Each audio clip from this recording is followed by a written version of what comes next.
Wow, we're back. It's been a while since I've done one of these face-to-faces. So yeah, I'm Jay Semp, and we're about to get into kind of my thought process behind this drawing that I did in my sketchbook. So without further ado, let's begin.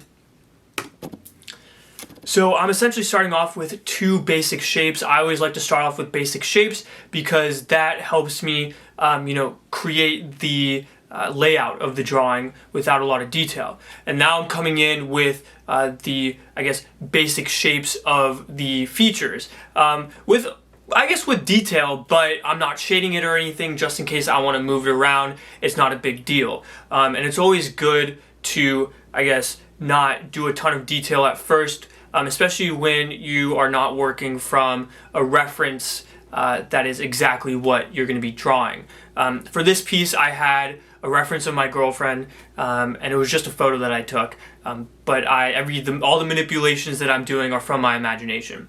So right now you can see that I am connecting the different parts of the face to create a kind of distorted, warped effect. I've been having fun with this kind of style, and so I wanted to explore it a little more. So I'm essentially connecting the things that are split. So you see I'm easily connecting the lips, the nose, and all that stuff. I had a little bit more trouble doing connections for the upper half of the face because it's really just skin.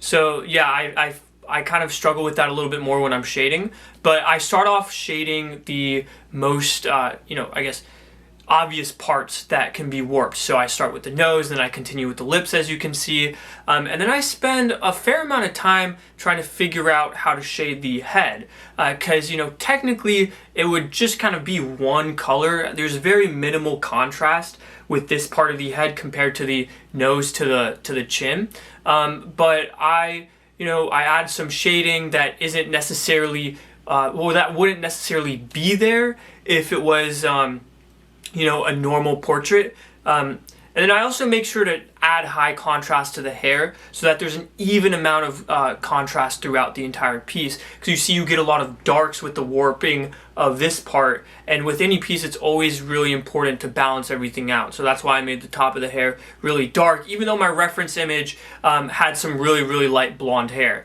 So yeah, now I'm just adding some details with the shading warps that I did. I'm adding some, darker tones on the bottom of that shading to add some depth within the warping, and doing things like that.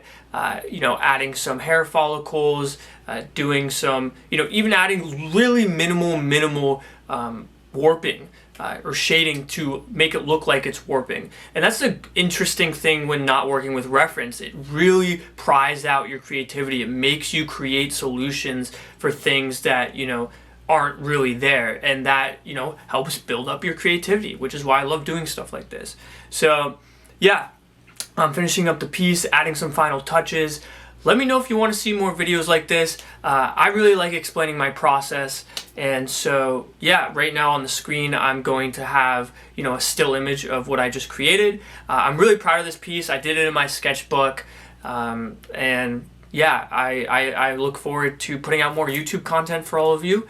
And yeah, if you haven't already subscribed, feel free. It really helps me out. If you really enjoyed the video, gently tap that like button, and as always, thank you for watching.